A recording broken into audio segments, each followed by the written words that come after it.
So welcome to the Save the Universe podcast, episode 31, and our first normal episode for so long. Yeah, like 4 about weeks. A month. Yeah. Because one of the last things we did a while ago was we decided to have a Q&A only podcast. Oh, yeah. Yeah, right? And then it was the And You then- and Me cast for E3, and Yeah. then there was like a break week, and then there was the Bird and myself. Yeah, Whee! so there was an E3 podcast and a Steam Summer Sale podcast after the Q&A podcast. We haven't had a normal podcast where we just talk about games we've been playing lately for like maybe To a be month fair, and a half about a at this point. June is probably the best month for that, because nothing has come out that's actually been worth anything. I've been sitting I've here got, like yeah, stacking it's up been topics, though. Dude, Been I'm a recording pretty slow month I'm or recording summer. games a month in advance. Like, they're not even out until the end of July, and I'm recording series on them, because, like, what else am I going to record? So you're recording games that you can't even put out videos for yet already? No. what? This is one of those situations where the developers are like, yeah, the game's not out for a month, but, like, no embargo, have fun. And so, But that you're was... but you're deciding to put it out when it comes out anyway or something, or No, what? no. he's just doing it right they're now. not up now. Because I Oh. don't have anything else to record, apart from, like, older games. I'm putting you out... just you just dive deep down that nasty darkest dungeon hole again. Well, I am, actually. Yeah. I saw that. In fact, recently I had a question about Darkest Dungeon on my channel, and I was like, Wanderbot's playing it. Yeah, Go over honestly, there. I very can't little take has it anymore. changed. It's more balanced. Radiant mode is really nice. For I me, don't it's know just about rough Crimson how Court yet. disgustingly long the game is. It is horribly long. Like- I just needed something to stream, because Yeah. like the main issue with like games that haven't come out on Steam yet is trying to stream those is like stream suicide, because nobody knows to look for them. Yeah. Right. And you It's just just have your- a it's billion just your people that regular- Are they just- even on like the giant bomb list anyway? No, a lot they're of the not. time. So like yeah. half the time it's just like, okay, It's a good thing Jeff Gerstmann got fired from GameStop, or I mean GameSpot, so that we can get the definitive video game list of the internet. It's a weird butterfly effect. yeah, really. Yeah, I did 139 It's so weird that I episodes have on no Darkest clue Dungeon. what I the hell you can't- just said. I can't go back for new expansion. You don't know about the Jeff Gerstmann story? Nope. Jeff Gerstmann wrote a negative review for Kanan Lynch 2. Oh I think, god, that's some old history. While Yeah, you're right. GameSpot was also running ads for that stuff. Oh, you're and so, talking like, about the origin of so- Giant Bomb. Okay, Yeah, so he was more. let go, I got and it. and created Giant Bomb with Ryan Davis and everyone else and stuff like that. And then became like the number one and best. they continue to be the best video game website, basically. Like with the best video game podcast and the just general great discussion. To be fair, I still think that Kane and Lynch 2 is the greatest video game ever made. it has a weird backstory because that's the How are company those that went sock on. mittens, Because Bird? that's the Hitman company, which recently became a solo company because Square Enix let them go for the last Hitman game not doing well enough. So now they're back to making Hitmans as like an indie project that they do themselves again. That's good though. That's like I kind of kinda prefer good, when I kind of prefer when they do the like Sony thing.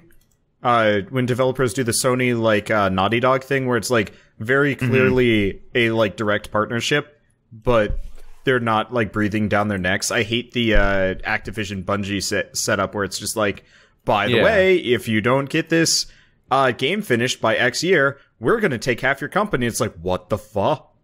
No, that's horrifying. Yeah, I wanna it really seems like the new become- Hitman was a victim of its own publisher because the game itself is often lauded as being the best game of last year, but everything surrounding the game is just ass nonstop. Yeah. Almost as ass as the sounds happening right now.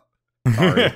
Like I said, he's wearing leather pants on a leather couch right now. It's every And sound. he's very sweaty because he lives in the middle of a heat wave. But back to Darkest Dungeon, just like the Radiant mode, even on their own page, advertises the idea that it reduces the playtime for the game from 80 hours to 40 hours, and I'm just like, I can't do another 80 episode series on this game. I can't. It does make a huge difference. There's also a character that like actively gets you shit tons of money as long as they're in your party.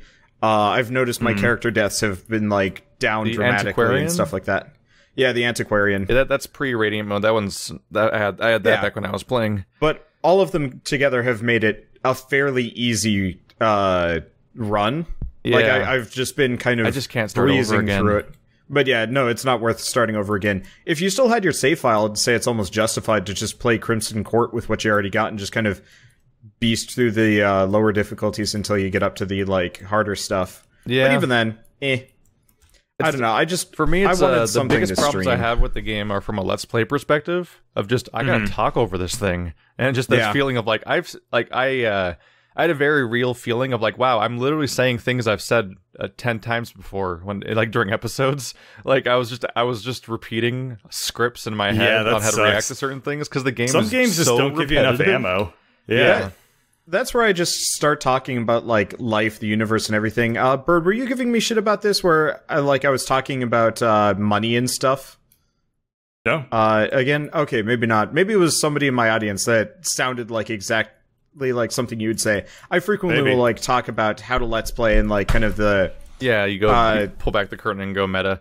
Yeah, Yeah. that happened during like our we did a gauntlet playthrough where the entire gauntlet playthrough was just us talking about the concept of YouTubing, and it was like really unfortunate for anyone who actually was looking up a gauntlet playthrough.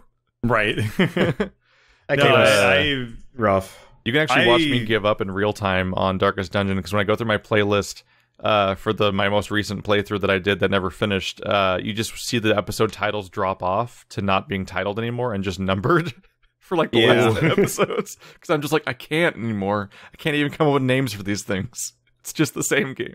Like I could see myself mindlessly grinding away at that game on like a Vita or whatever if I had infinite time yeah. and just like it's a downtime game, the way you play Diablo and Dynasty Warriors.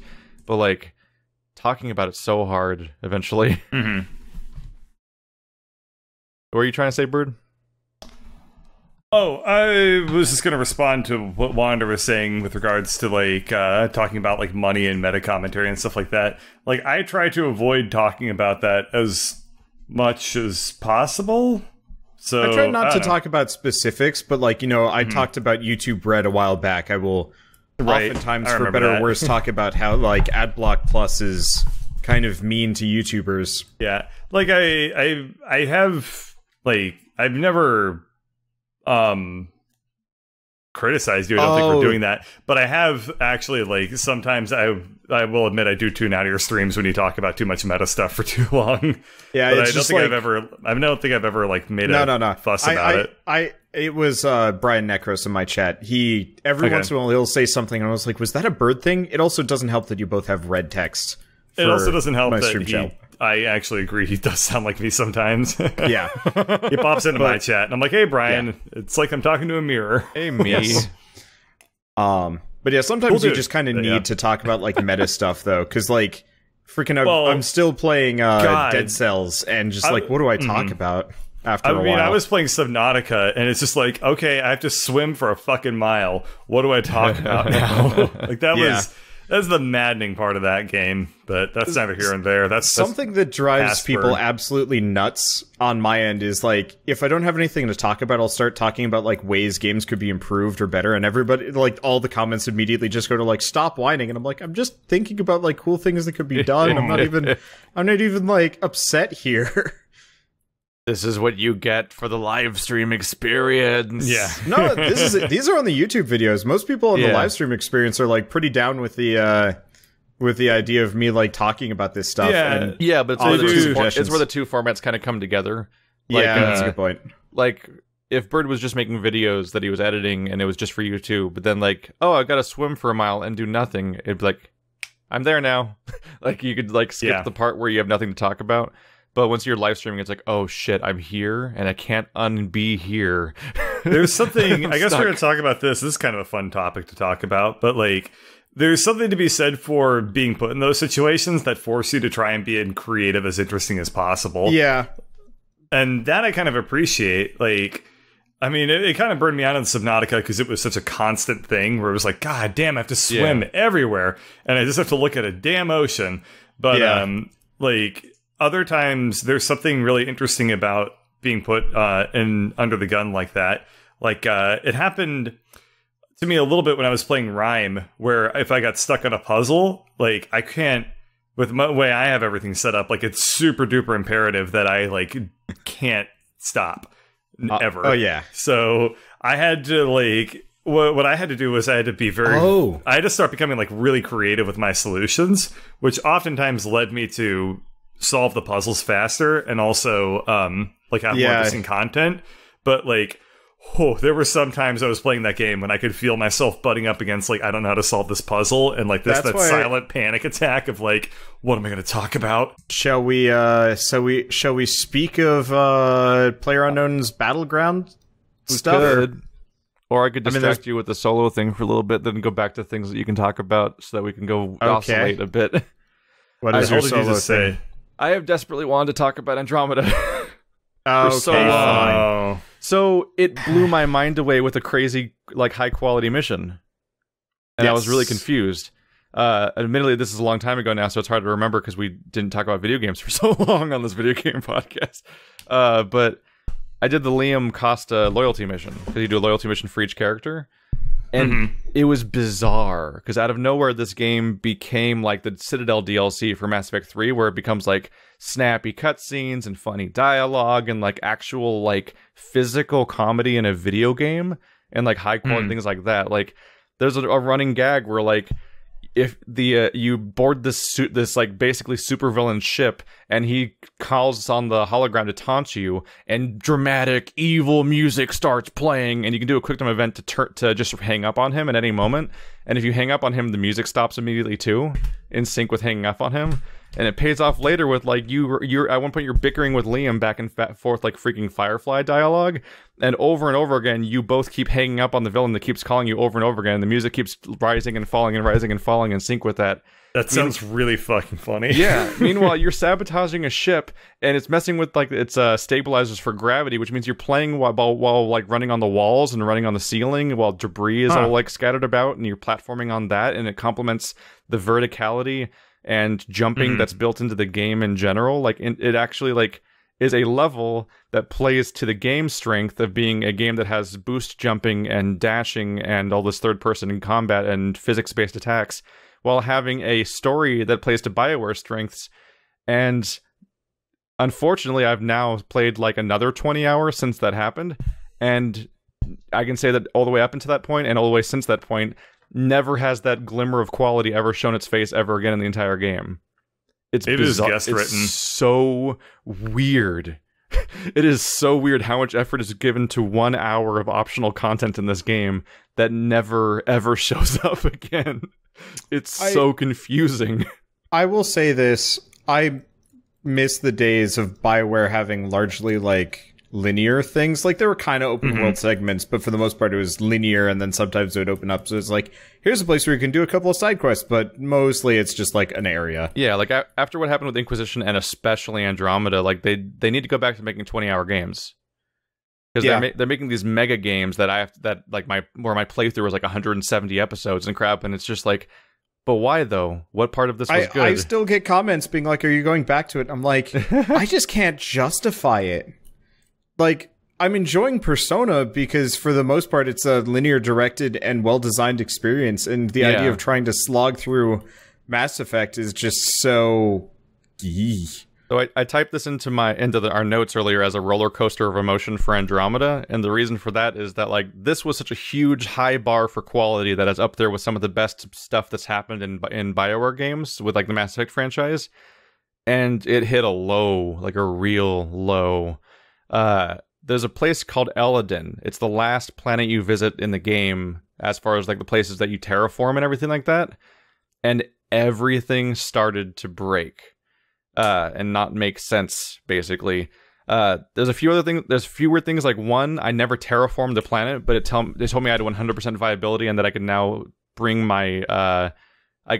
down my colony. So I settled the planet without terraforming it, and I could have left it there and technically been 100% complete, air quotes, with the planet without ever doing the terraforming thing. That's the whole point of you going to every planet in the first place. And there's like 50 plot issues I could bring up, but the main thing I want to bring up is this really weird moment, which is I started feeling like I'm playing a Gary's Mod scenario where you just put placeholder assets everywhere, because the entire planet is apparently all fighting over the fact that there's a giant remnant ship that's a huge, beautiful visual, by the way, in the middle of this desert dune area, and it's got a drive core that everyone wants. Everyone wants the remnant core from the ship. It's this big coveted super MacGuffin.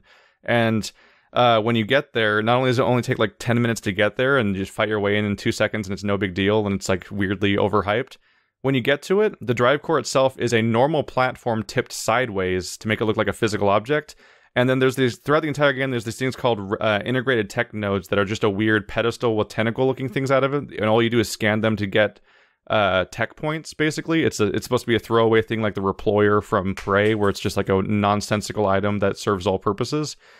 This drive core that everyone on the planet wants, that's the most important object in the entire planet and definitely deserves to have resources dedicated to it from video game development standpoint. It's a sideways platform and 2 integrated tech nodes floating in the air crookedly. It's literally placeholder assets that they never replaced with an actual asset. Oh, God. Yeah, and it gets worse. Because the other ongoing plot point is that people need water, and you track down the actual source of water on the planet that's been bogarted by this person that's using the water as a source of power, because everyone has to go through them. Bogart, but not talking about drugs again. You get to this person's hideout where their water is, and you get to the water pump, and the water pump is a giant freaking integrated tech node. It's just the same asset again, but big now, used for a completely different purpose.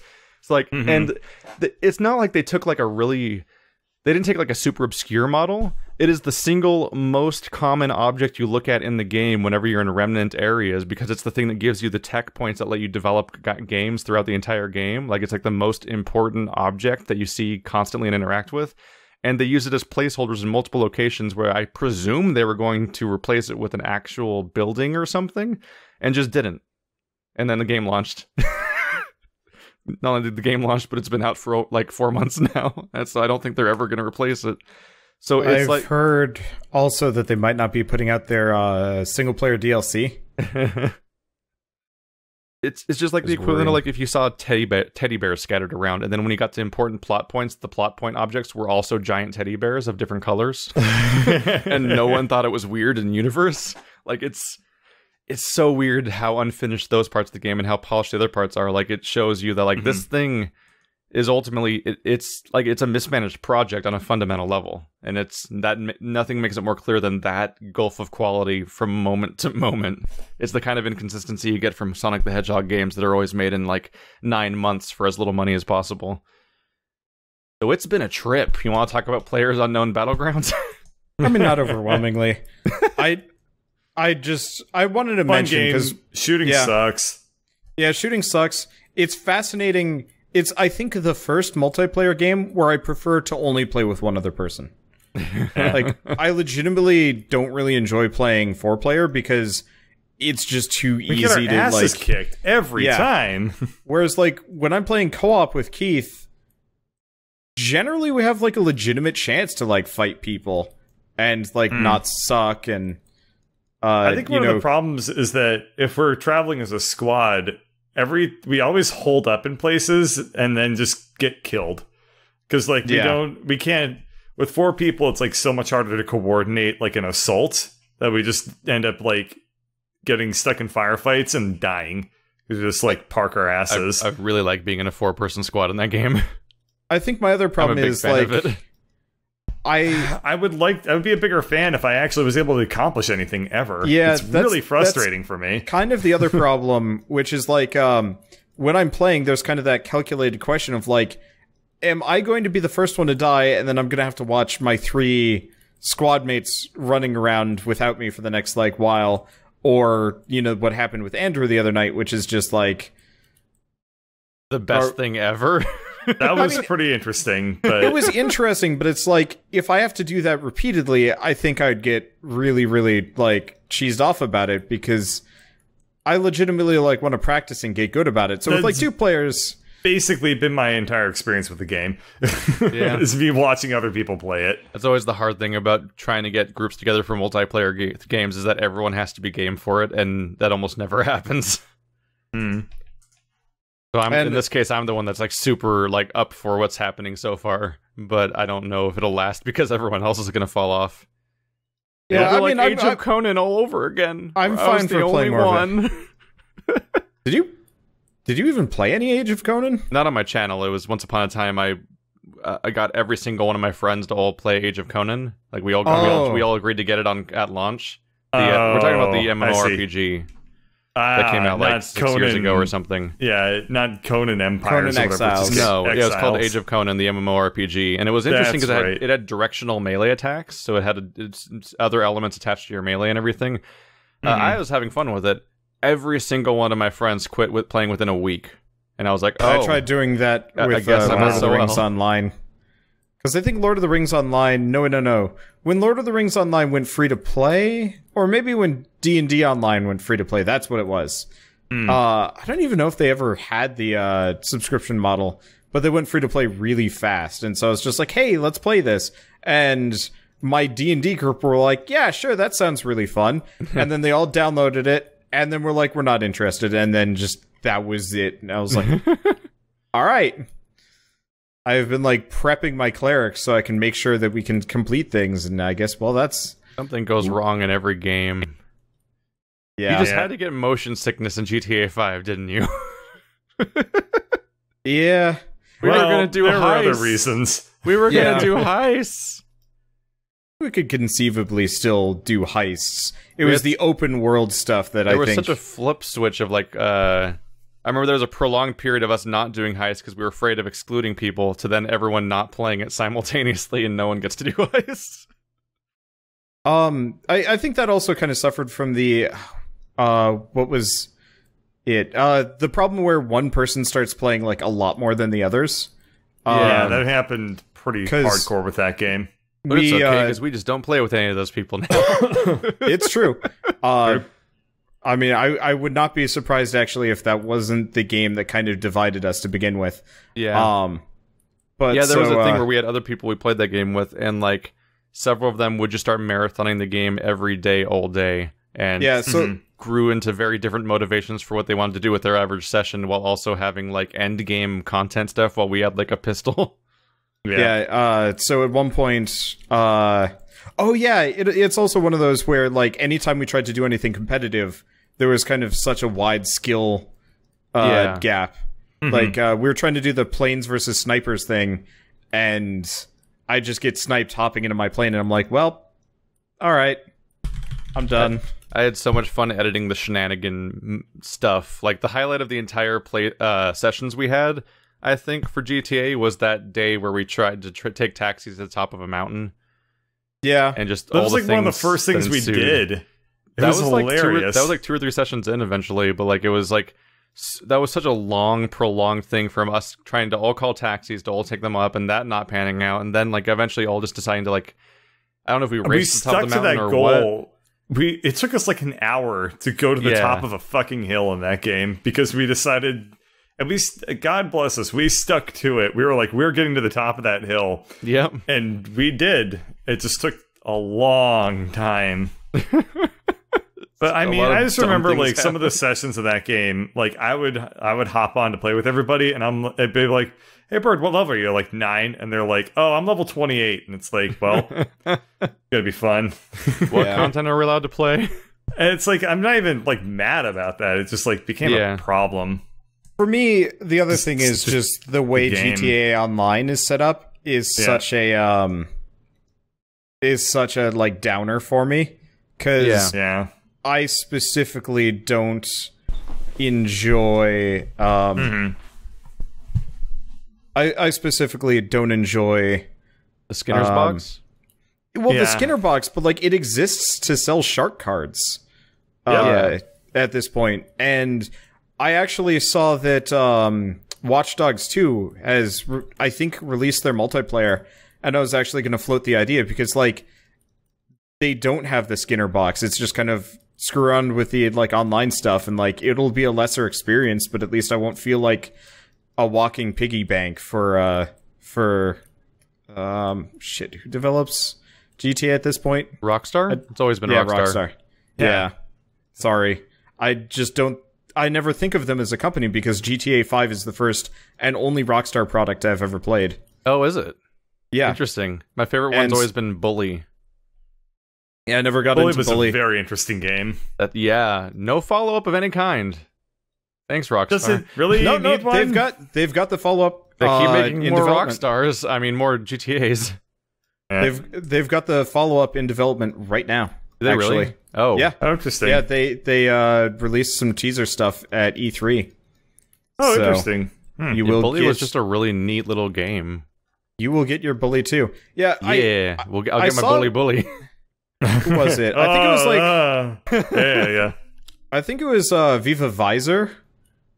He had been Wow, that's a name. yeah, That's an- he had heard been that playing in Bully, and a I was long watching time. that for a bit. I was like, I haven't heard that name in a while. yeah, That's the one I don't hate, right? right. Yeah.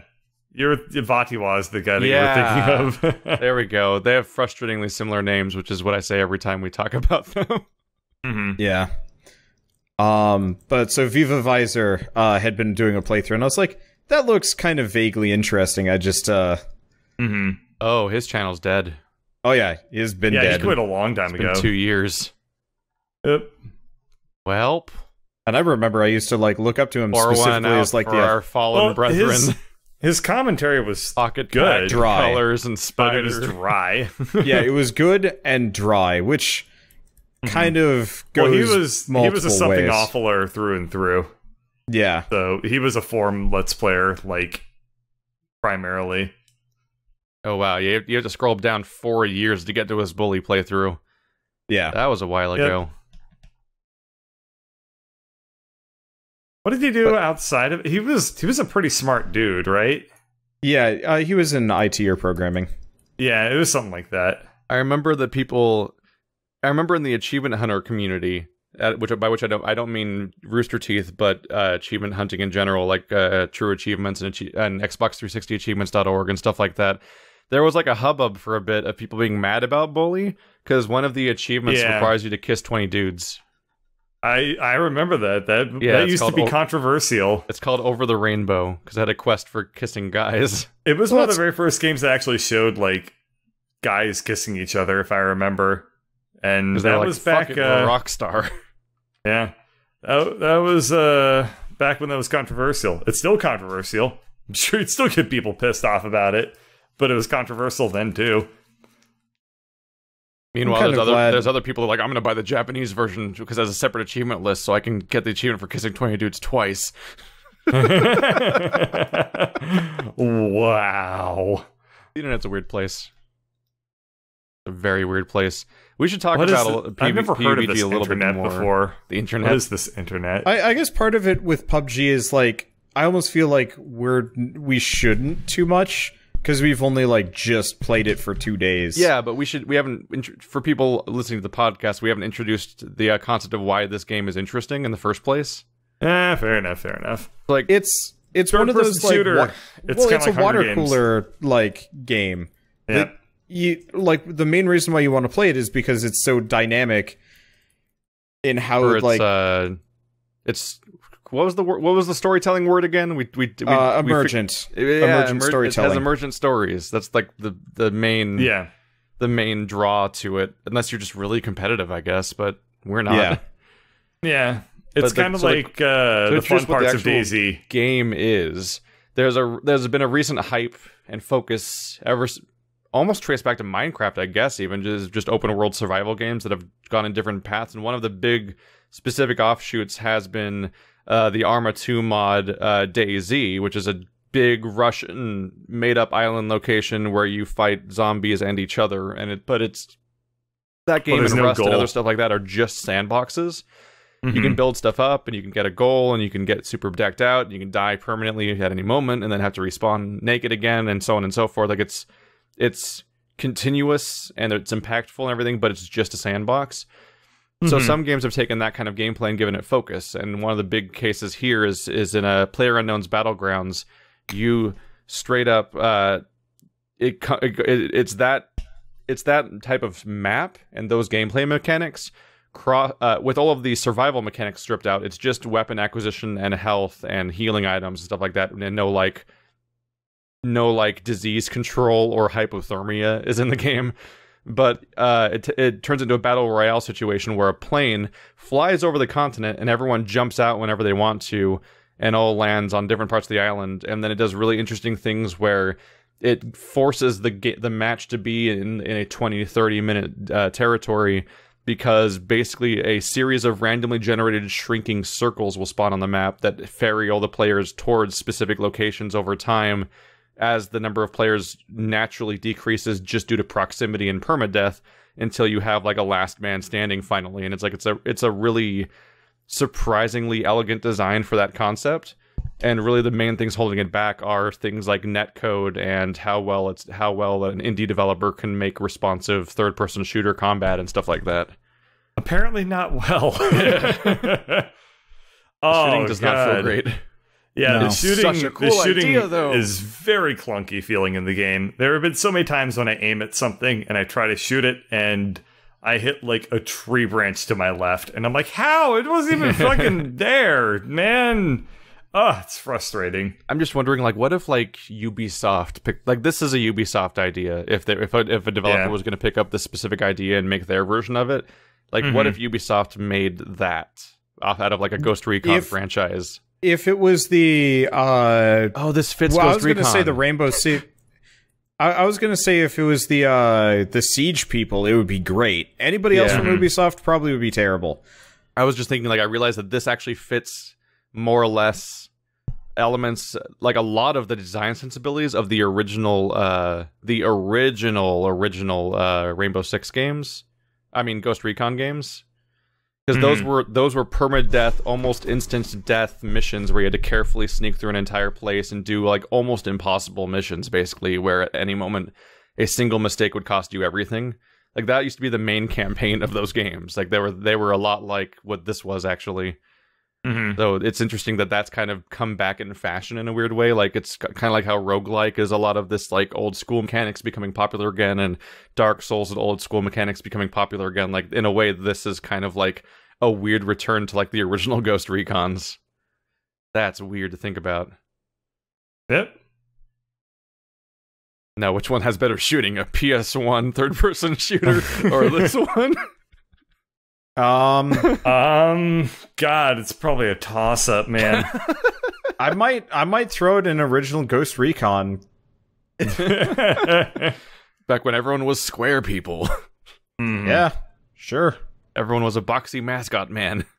All right. What should we talk about next?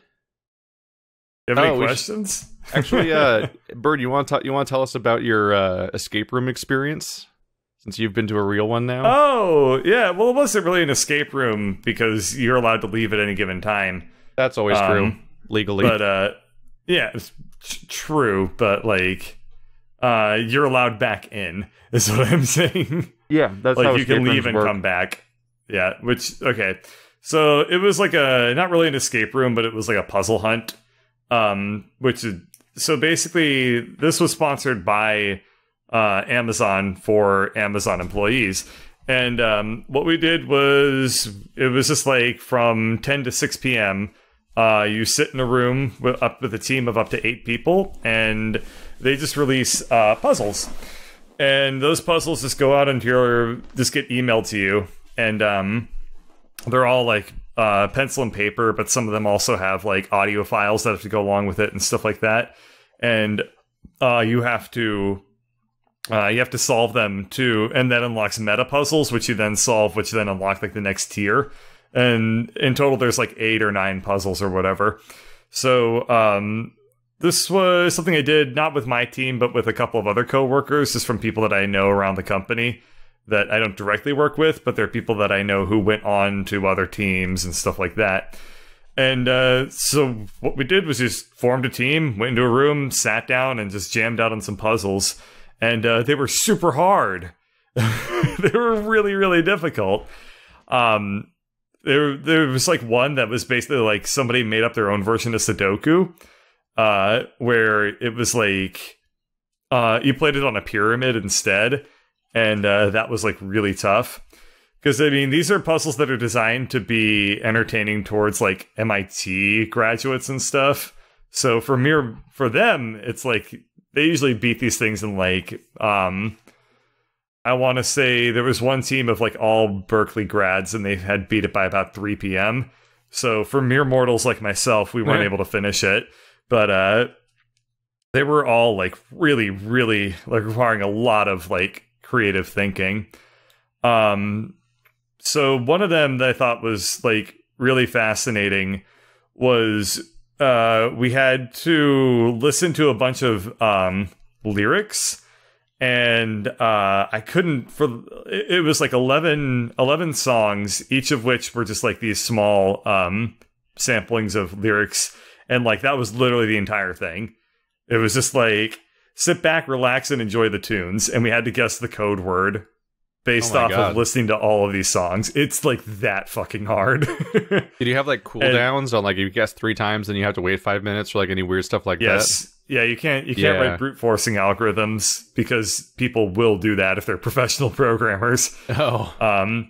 And some like there are puzzles where like it ends up being in binary and you have to like decode it to get like the next clue and stuff like that, because that's like the crowd that they're aiming for. But yeah, so one puzzle was I had to listen to 11 tracks, and it took me 3 hours to solve. And literally, I mean, I was doing other things at the same time, and I'd come back to it and be like, I don't know what this is. And then, scary. And then finally, I heard somebody say, like the phrase, like, "Are you okay?" to the other person. Like they were just like talking randomly, and then it clicked in my head what the puzzle was, because in my head I thought like of this is literally what I thought. I thought, "Are you okay?" Then I thought of like, "Are you up?" Because I was just like, that's kind of funny, because I was just bored. And then I like thought about that in like a text form, and I realized that it was like, "Are you like the letters okay? R, U, O, and K?" Yeah, and then I thought about it, and I realized that every single song lyric had a word in it that was, like one was like "Lovely Rita," so it was like, "Are you free to take some tea with me?" Another was like "Golly gee" and stuff like that. And then I realized that all the lyrics had a word in them that was a letter. And then we, so you got like this scramble, like you got this anagram. So then we had to solve the anagram from all the letters that we pulled from the lyrics. And then you punch that in, and that was the solution. Story. Dude, it is so well made, but it's insane. So goddamn hard. I want to get Marty and fly him out and take him to that place. I mean, you have to be an employee to do it. Yeah. We had a job working for Amazon. We had a really great escape room experience recently where we played we went to a place that was already multiple escape rooms, where the whole point is to do a series of puzzles that all culminate in getting like the solution that opens the door that makes you leave. Like that's usually escape rooms, is like they're like Mass Effect choices where they start in a single spot, branch out, and then close back in basically and converge. Instead, we did a place called it was a separate room called the Heist. It was mechanically like an escape room, except for the goal was not to escape, but to steal everything that there was. Dude, that's cool. Yeah, so we had... That sounds awesome. It was a massive non-linear puzzle rooms series where everything had its own puzzle chain to get to each individual object in the room that was in all these different displays. And if you put it into the bucket of the stuff you're stealing, then you get the points for the thing. We were the second people ever to get 100%. Dude, good job. And what was really cool about it, in particular, is that they take you into that place, and the first thing that happens is like, all right, half of you raise your hand because you're coming with me. What they do is they lock you in the other room. So the team is split into 2 separate teams that are in 2 separate rooms, and so one of the first goals you need to figure out is how to actually get the door open in the first place. Like, because you have a tiny hole in the door that you can speak through a little bit. And amusingly, the lights are on in one room and not on in the other room. So, like, you even have to have the forethought to be like, oh, wait, we have flashlights we can technically fit through there, so they can actually have a light source in that room. And, like, you have to do a whole series of things to open the door. That's and really so, like, cool. There's so many cool escape rooms in real life. But the 3 of us and Shell at times recently played multiple escape room video games, which is what the segue I had planned here for bringing this up. And Marty and I had an idea, and I don't know about how to capitalize on this thing, which is that there's escape room video games happening right now, and they're not great. No, they suck. Most of them They're are really bad. most of the ones we've been able to find, which we have a limited pool because none of us have VR, so we're stuck with the non-VR ones, and that we have no idea if that's higher or lower on quality on average than most of them. But a lot of them are really bad, and we were thinking about like escape rooms already exist. What if people made those into video games? Like that's like the obvious solution here, right? Because Yeah. the video, because you have these tried and true escape rooms that you know have to be good because they have a business model of having a physical location that can only exist because it has successful escape rooms in it in the first place. Like otherwise they go out of business because they can't pay their rent and stuff like that. So that's already tested. But something I know about escape rooms from going around them a bit is they have a tendency to retire rooms over time because they know the nature of their business is that their audience can only play each room once, more or less. So over time, they need to cycle out the old ones and bring in the new ones. But if they keep the schematics for the old retire ones, then like what you could do is you could, at the moment they're retired out, they could be passed off to like a video game company that turns them into a video game for like a wider audience to be able to experience now that it's not being used by that physical location. And you'd have like the best escape room video games ever made, because the ones that have to rely on them physically as a real location to exist as a place, like they make great stuff. And like I think there's a lot of merit to your theory there. Yeah. I bet a escape room company could probably make a lot of money following that, as long as they also own the video game. Because it also becomes another revenue source for the escape room company themselves and things like that. Like the place I went to that has that cool heist idea, I've already played one of their other escape rooms. They have one more I still haven't played. They have one that's retired already, and I could never play that unless.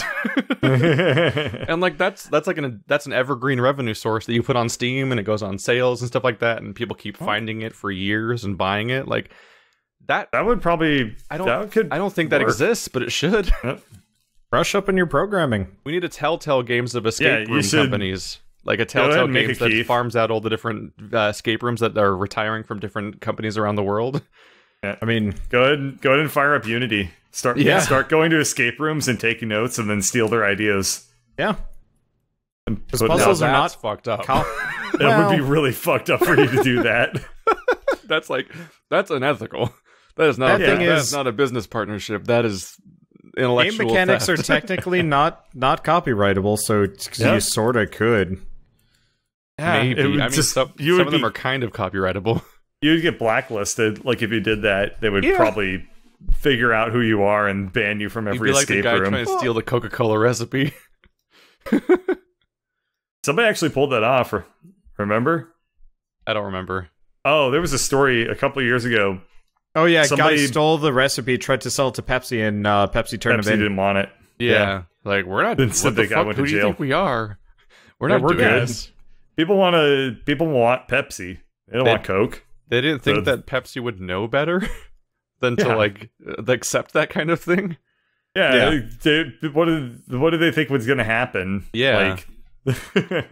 I mean, Pepsi would be like, finally, we can bring down those evil Coca-Colas by making the exact same drink, and we won't get in any trouble. I mean, Pepsi is garbage water with a terrible marketing campaign, Coke. But they have some ethics. Pepsi, Coke, and then they get sued into oblivion because they can't call it Coke. So you can't even call it the same fucking thing. No, it would be Keko. They'd call it K-E-C-O. They'd call it new Coke. No. You know what's interesting? New Super Coke U. They partner with Star Wars. I read I read an analysis for why New Coke failed, and it turns out is really fascinating. Apparently, people love the flavor of New Coke, but only one sip of it. Yes. Apparently, New Coke tested so well that they thought it was going to be a slam dunk, but it turns out that they were only testing people with like a little amount of it. They did what Pepsi does, actually. Pepsi always brags about winning those taste tests, but it's because people like one sip of Pepsi more than one sip of Coke. It's because the higher sugar content, so the initial sip is awesome. Comparatively delicious, and then after that, it's just like, oh. But actually, actually going through Pepsi compared to Coke is actually kind of not a great time. Yeah, I mean, I hate both, but I definitely this podcast brought to you by Coke. Fuck Pepsi. No, I don't know. I Weird hate both. direction Give me for this podcast. give me root beer. Let me just tell you something. There's nothing more refreshing than a cool Coca-Cola after a hard day of After a fragging hard week of noobs slowly dying of starvation and thirst. and fragging noobs in video games. Am I right, gamer friends? I have a Pokestop. Come hang out. Oh man, Let's throw Come down to damn. drawers and catch some sweet Come Pika. drop a lure at Coke HQ. Pikachu's. Man, the other day I was fidgeting with my spinner, and let me tell you, it was good. They're everywhere now. Dude, I went to Joe's going away Yeah. party because he was moving to Japan, and there was 3 fidget spinners there. And then I went to my dad's house for Father's Day, and there was 2 fidget spinners there, and those were all 50-year-old to 60-year-old people. Oh no, I'm like, it's I keep already finding reached that fidget phase. spinners. They're just everywhere. Oh man. My problem are the fidget spinner YouTube channels because like I will so I hang out in Dragast's Discord, the private one for YouTubers, and they will frequently make fun of other YouTubers. So eventually I caved and I watched one, and like I was describing earlier with moon landing hoax videos, I watched one fidget spinner video, and now all of my suggested YouTube videos are fidget spinner videos, and I'm like, no, I have no interest. I wonder what my recommended videos are, because I never look at the front page of YouTube, like that part where they actually recommend stuff to you. I do every once in a while, just because I'll I'll just like type in YouTube and then navigate to my dashboard from there, because I'm lazy. Wait, YouTube's just recommending stuff I already watch. Oh. Yeah, YouTube likes to most recommend my own recommended videos. video is Andrew's Talos Principle playthrough.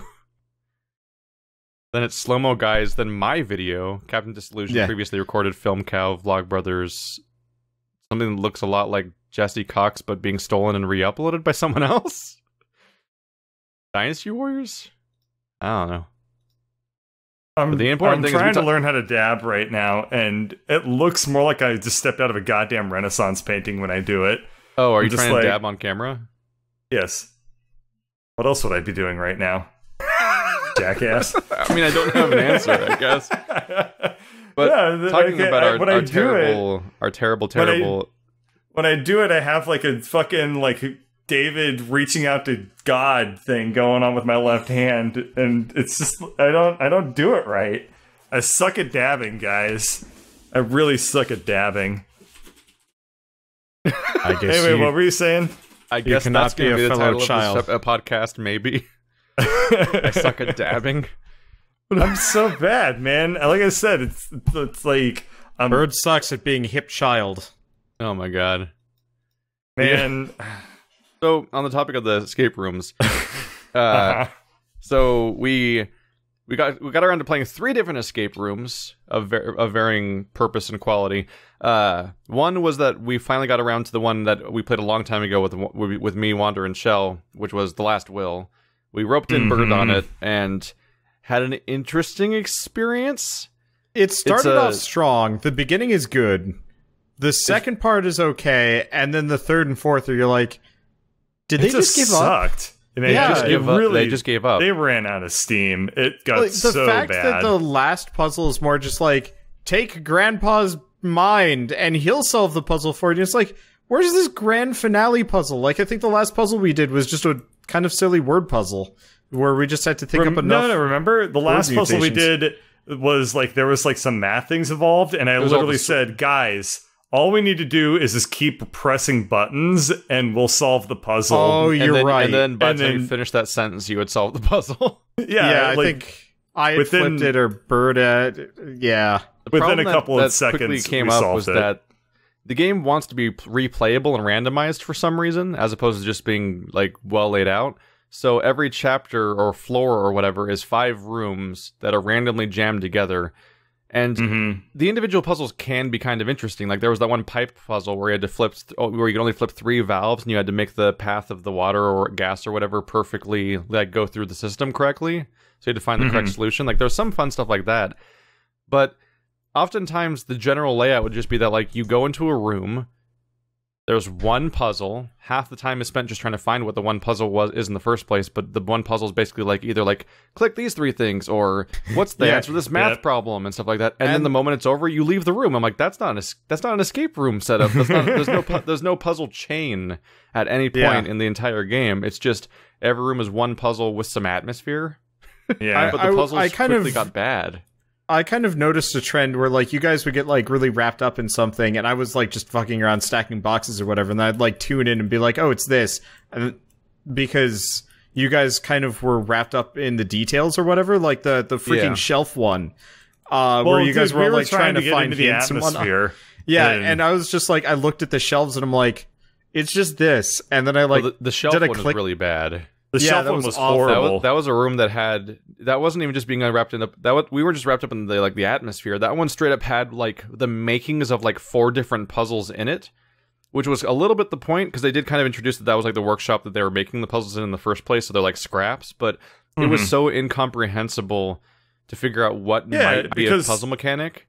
And by the time you figured the real puzzle out, it was the most boring thing in the room. There was, like, gears that you had to collect, so we thought, like, oh, you have to find all the gears. And then there was a machine that played a recording, and you could control the speed of the recording. That wasn't part of the puzzle at all. There was all these newspapers with, like, numbers on them, and then there was tarot cards. There were tarot cards, which had that wasn't part of it. Yeah. And then there was a safe that had, like, numbers on it, but the numbers on the newspaper clippings didn't mean anything. It was the most exciting room of the entire playthrough when we entered it, and the most infuriating one when we solved it, because once we were actually there, that was the makings of a real escape room. When you walk into a real escape room in real life, it looks like that, where there's, like, so many chains of things. You're like, oh, it's all gonna come together, and it's gonna be so cool. And instead, it was a trick, and that's super disappointing. Oh, man. By comparison, though, we played a game called Tales of Escape, which unfortunately only has 1 chapter so far, 1 single room, and because of the nature of unfinished Steam games, we actually don't know if there ever will be really another one. I think there won't be. Last time I looked at their page, they might want there to be.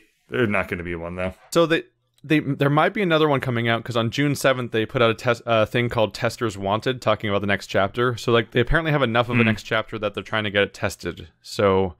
good for them. It might be. It might have another one. For them. But like this one was significantly better. It had a lot of jank going on, where just like stuff would collide weird and pick up weird. The physics was hilarious. Yeah, it was a very like bare bones like game engine, but it had a series of multi-room puzzles that would stretch over the entire environment, and we had to put our brains together to solve actual real puzzles. But it was only like 40 minutes long. Yeah. So there's hope. By contrast, We Were Here is excellent. Yes, mostly. This was what made this whole experiment worth it. Is that we found a game called We Were Here, which is a 2-player co-op asymmetric multiplayer escape room game, which is that 2 people are in 2 separate rooms and series of rooms and stuff, and they have asymmetrical information about each puzzle and have to communicate the elements of the puzzle themselves in order to go back and forth and actually solve what each puzzle is. And it's super clever. And it's free. Completely free. So, if you have one friend who likes to solve puzzles and has a PC that can run relatively basic games, maybe pause and go play that for free, because we might talk about its puzzles right now, but that's worth checking out because it's free, and it's called We Were Here. And there's going to be another sequel that's probably free this summer. We ran into some small issues with it. Shell was having the hardest time with that projector on the, what was it, the 3rd? The chess puzzle? Yeah. She couldn't get the projector to play or whatever, so I was sitting outside freezing to death, and she's like, it won't rewind, it won't play, and I'm just like, just something, please, I can't see. Yeah, she was like standing on the railing to actually be able to access it, and it's just definitely was not necessary, the standing on the rail one, but I will say that I did, when I got to the projector part, there was like a finickiness that stopped me for like a few seconds there, and our first attempt at that puzzle. I think that was, but we never died at that puzzle, right? We still made it through. We got really close because I wasn't able to figure out how to leave the chess puzzle after we solved it because my screen was so snowed over I couldn't find the escape. It was tense, man. So for context, what's often happening in this game is that there's a player called the Explorer and a player called the Librarian. The Librarian's basically in a single room, and sometimes you get offshoot rooms that go into the next room, but then you go back into the main room again. Meanwhile, the Explorer is progressing through a linear series of chambers, and so the Explorer is more like the action person that's performing the actual solutions to puzzles or going into death-defying situations in most scenarios, while the Librarian is mostly reading documents and watching videos and piecing together like puzzle solutions and codes and things like that based on their relatively confined area. So a lot of the game involves one person shouting about how they're dying and not knowing what to do about it, while the other person's trying to read runes on the side of the spine of a book or something. I tried to maintain our cool, though. Remember, Keith, I would just say, like, by the way, you have about X amount of time. Yeah, that wasn't meanwhile, just like, I look at your God, screen and editing, dying. and you're drowning in a raising water level chamber, and I'm like, and I'm just like, by the way, let's. I'm trying to be very calm. So I ran into a problem with that. Sometimes it's hard to tear Shell away from like clues and books and stuff. So she was like actively trying to write down the contents of each of those books. And so whenever I'd be moving from room to room, she'd go back to the books being like, okay, I'm going to start on this. And then the water level starts going and I'm like, okay, Shell, like, can you look around for like something? All I have is orange, but it's purple. Like, can you see if you can find something? And she's like, well, this says go north. And I'm like, no, please don't. It was a really interesting experience because it's a game that capitalizes on one of the important parts about escape rooms, which is that they're multiplayer experiences that very heavily stress communication. It did that really well. Because you needed to communicate so well in that game. And we got to a point where Bird and I quickly snapped on what exactly was supposed to happen. So, like, we would just start self-narrating our surroundings every time we went to new places to the point where both of us more or less had a functional understanding of what was happening on the other person's screen during every puzzle, even if we had no idea what like the actual atmosphere visuals were, but we knew like the mechanics and stuff like that. You guys are better at teamwork than the semi-married couple. And it was like our first ever co-op experience with each other, basically. Yeah, I'd say by like the Labyrinth, we knew we had a really good system down where it was just like, I would say, this is what I'm looking at. These are the things that I have identified as the puzzle mechanics. Yeah, and then you would say yours. To explain that, because we watched, we both enjoyed watching very much the fact that we had already played it, and then Wander and Shell were streaming it, so we're like, oh, yes! And we were watching it while it was happening.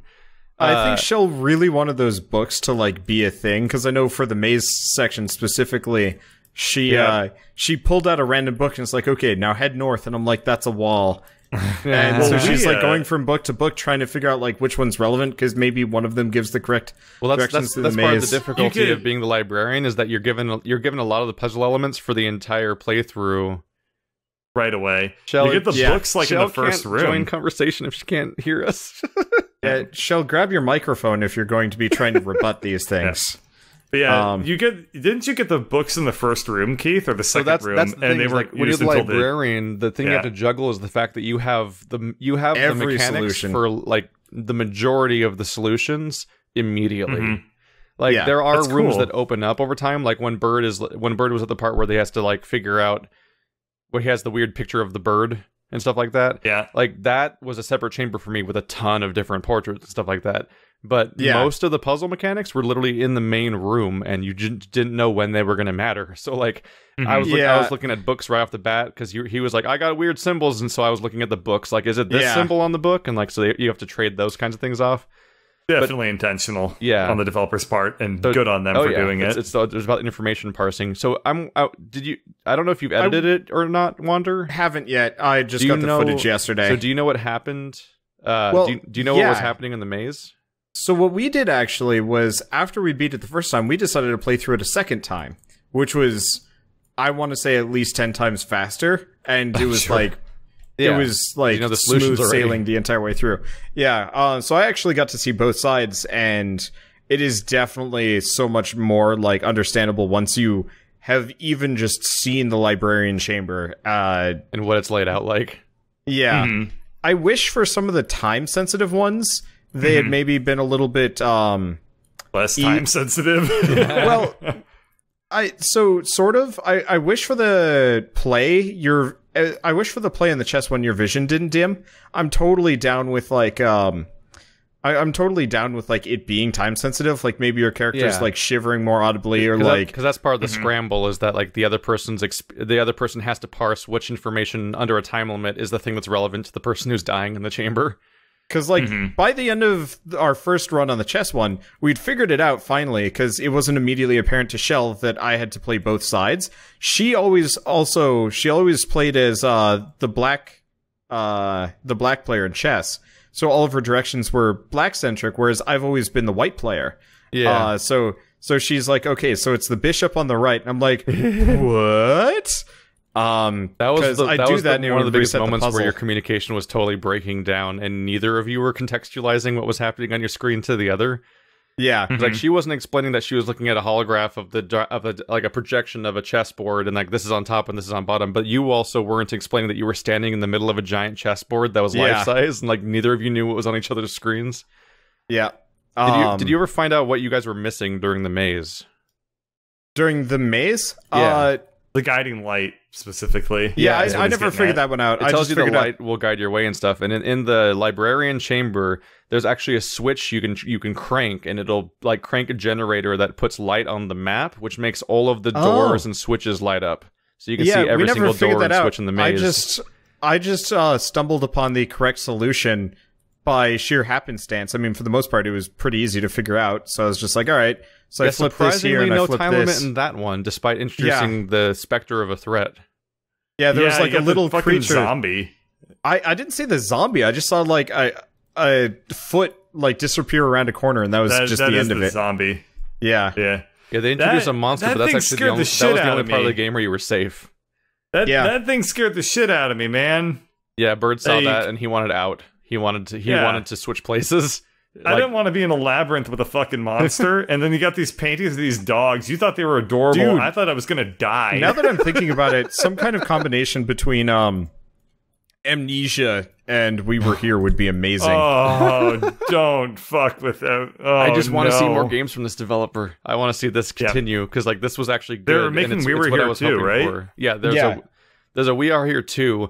In We Are Here, you're two hikers in some snowy place, and there's two other hiker people. You're all like have masks. It's incomprehensible who you are or what gender or even anything about you really. There's just four figures, and the two sets of two split off separately. And so one group is the ones you play as in this game, and the other two groups can be the ones you play in the next game, which I feel like just sets up the idea that whoever survives each of the games would be the players of the next game. Like if they made a third one, because at the end of We Are Here, there's a pressure plate you have to stand on to open the gate so that one of you can leave. But obviously, because it's a pressure plate, that means that like the other one can't leave. So one of you is presumably doomed to die. So it'd be interesting if like the two survivors or maybe the two trapped people come together in a third game. Even though this is the most like for revenge. Even though this is the most bare bones framing for a trilogy ever. I will admit, I actually am disappointed they didn't charge money for it, because that would mean they could actually like better have sequels. A higher quality. Also, Yeah. was it implied The hell's Ivan?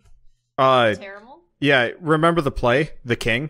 It was kind of implied that it might be him, but probably not. I think he was mostly just he was just the theming for the story being told because it was a storytelling puzzle. I don't know if that has any more length behind it besides just that. It might have just been the puzzle. What was that thing? It looked like it was some kind of It was just a thing. wraith that was on like It was Ivan the Terrible. The marionette. The marionette's really unnerving. Yeah, the marionette's super unnerving. Because it moves like a weeping angel. Yep. It just snaps into a different pose every time that you don't look at it. And I'm fairly convinced that whenever the person who's behind the scenes presses the scene switch when the scene's not set up correctly, it makes it go closer. Anytime you... Well, like yes and no. So he flawlessed it the second time around, and he still moved, but he didn't move nearly as much. I think he moves on a timer, but also every time you... and I think that timer shrinks every time you do a wrong input during the puzzle. I think so. Yeah. I definitely felt I definitely felt like he killed the player at different timings in different attempts in both my the very playthrough first and yours. The very first time we did it, like, you died within like 10 seconds or like 30 seconds. Shell and I both ran into it to see what would happen. I and then we were hit. Then We were hit with the experience of what happens because you go back to the previous puzzle. That part sucks. Yeah, what ended up happening for that one was I just memorized like two of the one's directions and then killed myself over and over again, so Shell wouldn't have to find the book another time. That was like my favorite part of like, oh, it's gonna happen. Because when you played it, you know the ways that it can trick you, so you're just waiting for someone else to get tricked the same way. And when Shell started reading lines one at a time to you, I'm like, oh no, she hasn't noticed. She hasn't noticed yet that they have like an out of sequence thing. I know that there are some that were after and stuff. Yeah, but at first you didn't, which is exactly what we were waiting for to happen. Because like, yes, do it. Read one line at a time, and then Wander dies. Yeah. Keith and I, we were chatting with each other in Discord, just being like, "Oh my god, there's a section!" Yeah, it was the entire thing. It's so fun to watch somebody else go through an escape room you've already done, basically. Which is a completely unique experience I've never had before. The fact that instead of like a torso, Wander just had a different idea as to what that looked like. What, the penis? Look, yeah. It was got Shell to see penis on a stream repeatedly, multiple times. What did you guys call it? Was it also wangle for you? We called it a wongle or a doodle or a fireman or a penis. I think the first thing I called it was 70s hair. Oh yeah, and I was like, what the hell are you talking about? It was like a woman with long hair, kind of. Yeah, we called it a fat fox, a wongle. Yeah, I tried calling it a fox, and Shell was not having it. It was a cat. A man holding maracas. That was another one that we said. You started out with something way weirder than calling it a fox. You're like, it's a bow tie with a K on top of it. I'm like, what is he saying? Yeah. I was trying to immediately anthropomorphize it. After our issues with the chess one, I was trying to be as literal as humanly possible with my descriptions. It was just the realization that Wander has the opposite of that gene that makes you see faces everywhere. Like the most face-shaped thing ever was a bow tie with a K on it. I almost never have to deal with pareidolia. Something like that. That is something that there's like a lol thrown. Yeah, I think so. I like our description for the last one was like a lady robot or a guy robot on a boat. Yeah. We said it was a robot on a boat, too. I was trying to say it was an alien, but Shell was not having that because it looked like an alien from it. It looked like an alien from Commander Keen. Kind of, yeah. It looked like one of those the scary ones that chased you down. The house with a face. Yep, we said House of the Face. Is it time for questions? That's funny. Sure. Are there any? I thought we killed all the questions ever. We definitely didn't. God damn it. I mean, yay, fans. I thought you guys liked doing questions, unless you want to do more video game topics. I love doing questions. Yeah. What's this is like one of weird my favorite parts of this. It's funny. It's a joke. It's a yucks. PK Lixian Gaming, or however you pronounce this weird P-Clixian. They're regular. I know. So, from any video game, what ability you wish you had? Or, well, anything in general? Saving and loading. That'd be pretty sweet, huh? Pretty good. I play so many video games. What ability would you like from a game is the correct grammar replacement of how that was asked. I play so many video games that I actually have save loading powers in most of my dreams now. That's like the question we have to ask is whether we're talking about powers that characters have in games or powers you have as a player of a video game. Do we have like no clip and save load? And I think in the spirit of the question, either one is a satisfying answer. Well, I'd like to preface this. There's a moment in Baldur's Gate 2 where you're in the Underdark and you come across an adventuring party and they you talk to them for a while, and then they attack you because they know you're, like, the bastard son of the god of death. Yeah. And you turn into a horrible monster and murder them, and then the game pauses, and it, like, manually goes to a reload thing right before the dialogue, and you loop back through it, because they're the party with the ability to save and load and stuff like that, and then you go into dialogue again, and they're like, super friendly and like do not want to piss you off at all. And I was just like, what? That was in the a game? best. Yeah, it was like the best fourth wall breaking moment I've ever seen. That. I just had that same moment in a game recently, actually. There's a game called the Infectious Madness of Dr. Decker. It's this. It's a FMV game where you type in questions and you try to like be a therapist / investigate a murder for a bunch of potentially crazy people. One guy's issue is that because all these people have like a supernatural thing going on, one of them has like a time loop thing going on where he keeps repeating the same day over and over again. But then the game turns the table, and what happens is there's a private chapter for just him where every time you answer a question incorrectly, the chapter starts over, and eventually he realizes that you're looping because you ask him about something that he hasn't told you about yet, and so his mechanics switch it, like it becomes that the realization that the core gameplay mechanic of the normal game is also what he's experiencing as a character in the game. Like this, you can do some fun stuff with weird meta mechanic storytelling in games. That's what Undertale is. I was gonna make an Undertale joke. That's fine. I think I said Undertale when the moment this question was brought up too. No. Oh. You probably thought it, but you didn't say it. I thought it real loud. Saving loading's pretty good. Fast travel. Oh man, that would be nice. Just to be a place because you want to.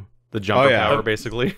I would absolutely love fast travel. I mean, grocery store. Boop. Yeah. Yeah. Well, I was gonna say like I know where Keith lives mostly, so I just be like, so you want to play blank Overcooked? Yeah. A little bit later.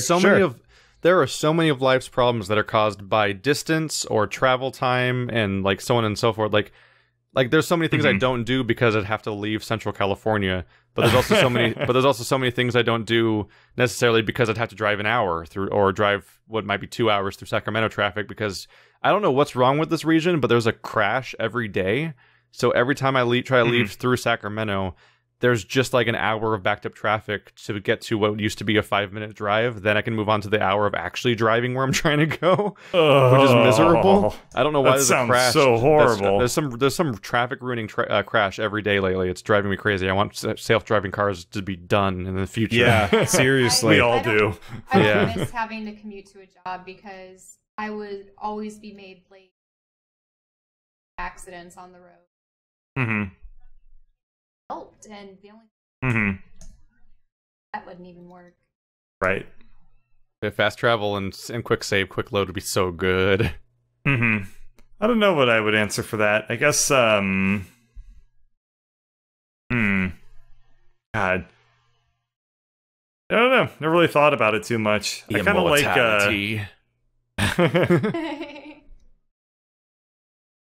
What if in the bottom left corner of your eyeball there was a GPS at all times? A GPS? It's all like I could set waypoints and it would point me exactly to it. Yeah, you could see your own health and stamina meters. Oh my god, that'd be terrifying. I don't have a GPS right now, so maybe that would be status effects. You would save so much though in like doctor's appointments and like food if you could exactly see like your hunger meter is like 50% and you know exactly like when you need to eat. But how scary would it be if you could see your real life health meter and you couldn't figure out how to fill it? Dude, yeah, you look at your health meter and it was just like it was in the red. It was at like 10 out of 100. It's like you chose the worst power, the power to see how fucked you are and nothing else. Wonder didn't bring this one up.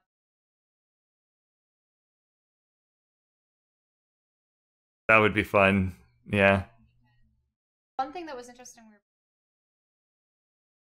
practically any, and I mean, if there were games where you could also see, that would be cool too. I'm so used to fall damage killing you that I want nothing to do with video game climbing physics unless I had some associated like survival mechanism that you're afraid of real life fall damage. Yeah.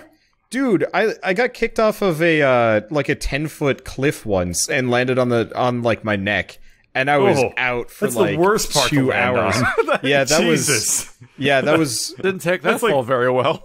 That was I know what I would have as a grading or a superpower is I would want it to be that at the end of every day I get a rank to see how well I did for that day. Of course, That would be you the most goddamn maddening thing ever. That would be wouldn't it? so much. That would be You get the this most like bird thing disappointed ever. avatar of yourself as like a Sonic the Hedgehog D comes down on the screen. You got 0 rings. And You know, Oh Jesus, that would be horrible. Every day. other- it does that thing where your score's too low, so now the symphony's playing out of tune. Uh-huh. The other like meta mechanic that would be cool is just the ability to like have like direct EXP bars for everything. Oh And, Oh god. like- yeah, I'd love to have a skill tree in It real would, life. it would make working out or learning guitar easier if like you could see Yeah. progress being made. Well, not even like see progress. Like you know how like RPG characters have totally unrealistic like scaling. So Yeah. they'll fight 10 goblins and then suddenly be better at fighting goblins. And you're like, that what? Oh, yeah. Oh, okay. My Khajiit and Morrowind can jump like 30 feet. Yeah. Like Because he's if I jumped could a be lot. if I could be a freaking like if I could be like a freaking like Morrowind character, that would be amazing across the board, because I could just I would go running a lot, and then I'd be like hell's a fast, and then I go be in the Olympics, make a ton of money, and then like retire rich, and then work on like Oh, wait. outliving bullets and shit by like getting Work on punched a outliving lot. Like bullets. getting shot a bunch and get good No, at it. I work That's up the there. worst part I'd of the start with story. like I'd start like with well Get like- shot with cheese Oh, balls. no. Get really tough no. at that. You and then- start with You like guys are boxing. learning the in-game power. Trying to Well, that's make this into- That's the that's question. the point. Like, what would you have in real life? Oh, I That was didn't the get whole the question. real life part. I thought And- that it was the what power would you? Oh, have? in every game. No. I was gonna say, like, the ability to climb stuff, you can already kind of do that, but I wasn't gonna Oh, sass yeah. you on it. No. I Dude, didn't my realize brother you guys were talking terrifies about me. real powers. Oh, My brother likes to you thought we climb meant like what power everything. do you want in other games? Yeah, Mhm. pretty much, because there are so many games that don't. Yeah. They're like, oh no, it's a knee-high fence. The problem Right. the problem I have Yeah. is the same question we had with during the Q&A podcast was similar, I think, which is the idea if you copy paste like classes or roles or powers or abilities from game to game, it breaks how games are made, because they're like they're supposed to be built on a certain set of rules. So if you take another game's rules and put it into a different game, then neither game works. Hmm. But breaking real life's cool because it's not supposed to be fun. You just got to win at it.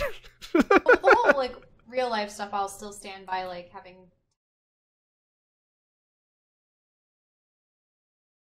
Seeing dialogue trees. Oh man. Ooh.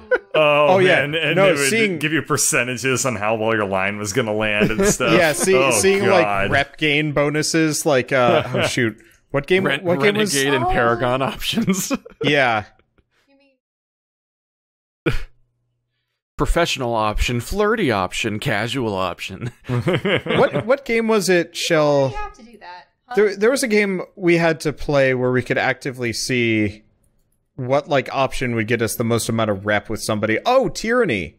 Tyranny had that whole like rep gain loss system, and we turned it off eventually because we were gaming it. Oh yeah, Too CRPGs hard. are pretty heavy on that.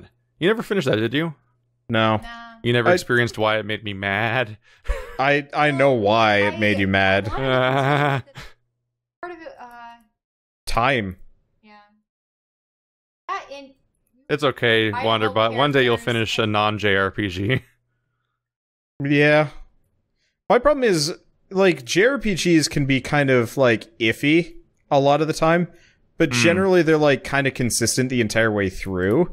It's rare to find a JRPG that, like, nosedives at the tail end, in my opinion. Like, I kind of knew Xenoblade Chronicles X was going to be kind of a garbage ending because it had no consistency for the plot. It felt like an MMO, so I was just like, oh, it's not going to have the same like level of plot and interesting like Meanwhile, design. Tyranny kind of doesn't have an ending.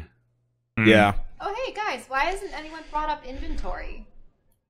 As like, Having like a bag of inventory holding power. sucks.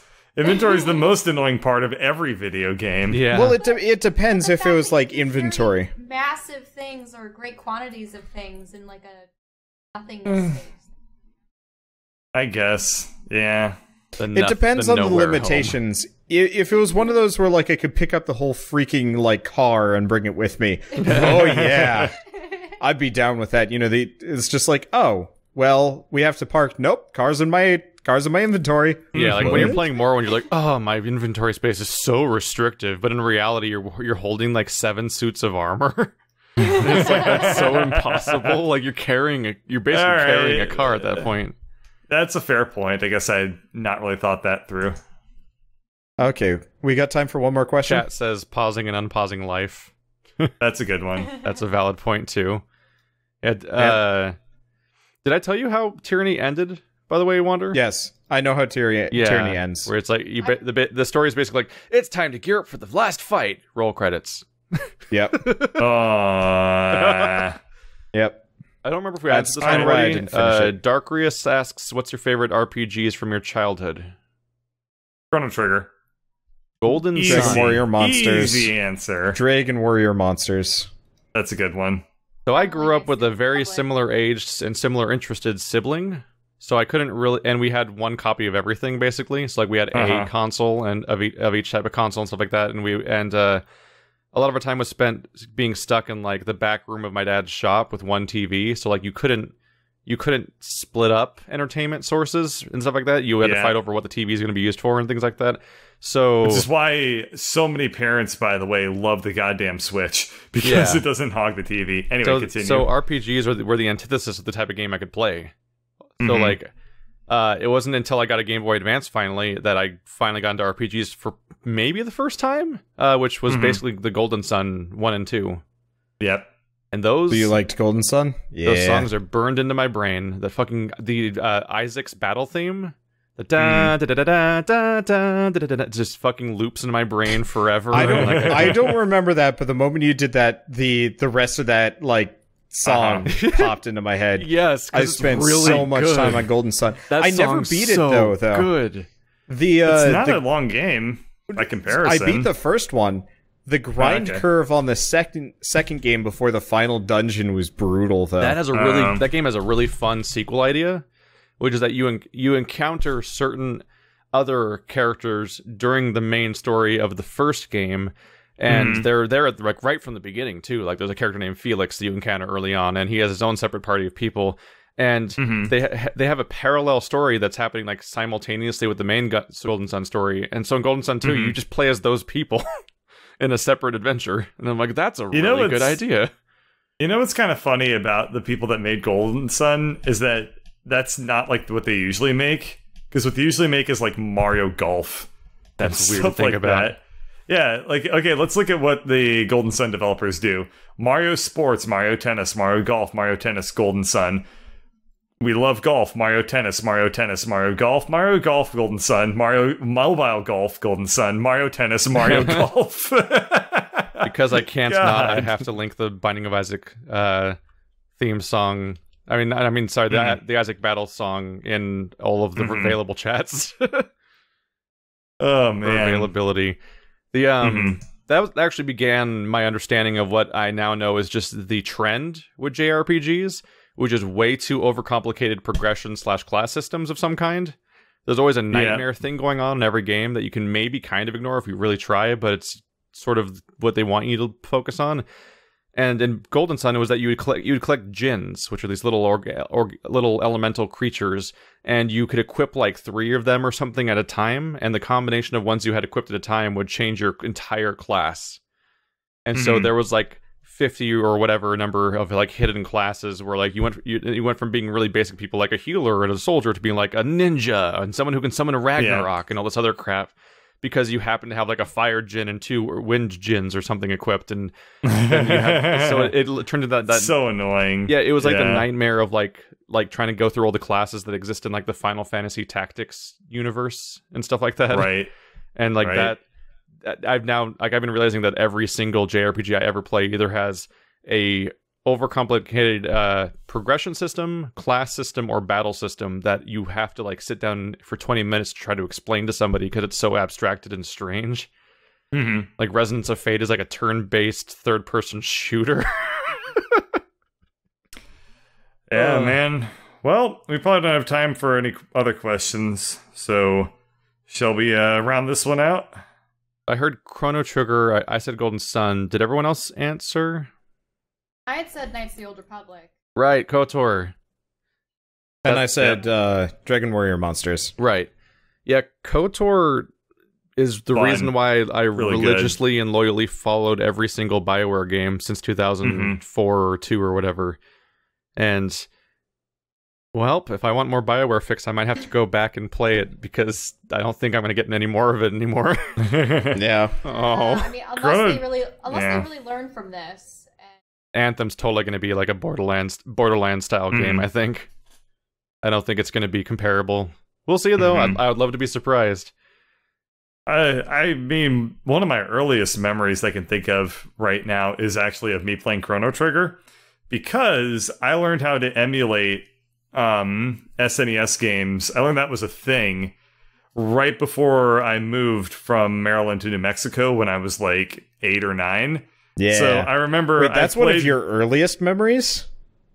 That's still like very vivid, you know. Listen, he woke up in the lab. I have lots of memories that are earlier than that, but they're like hazy. This is like one that's like very like I remember like a lot of the emotional response I had because like I played like the first like 2 levels of Chrono Trigger. I got to like the castle in the past, and then I had to move, and that meant I wouldn't have my computer for like 2 weeks. So for 2 weeks, I was just like, I can't wait to see where this goes. Oh man! Oh, I actually have a story about Chrono Trigger. So fun. God, Chrono Trigger is the only game I've ever tried to pirate. Yeah? Only one? Yeah, I tried to download it on my 3DS to play illegally, and I had a really interesting encounter with its anti-piracy measures, which is that you get to play the entire prologue up until you go through the actual portal at the beginning, and then it just infinitely loops the portal animation forever. That's hilarious. I love anti-piracy stuff that just fucks with you like that. Yeah, that was the one time I tried to do it. I was just so bored waiting between classes at college for so long because I used to have a 10 a.m. class and a 6 p.m. class.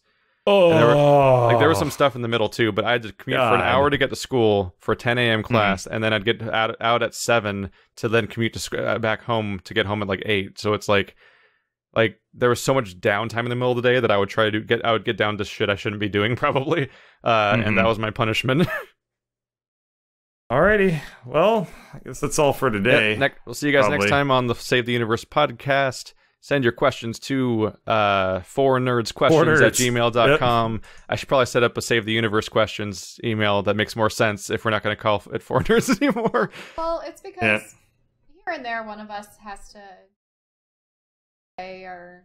Yeah, like next week. I was always against having a number in the title because it never...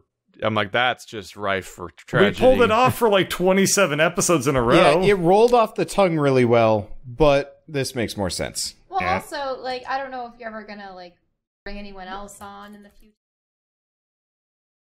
I don't know. We'll bring on, what do we do when there's 5 of us? They have to share a face.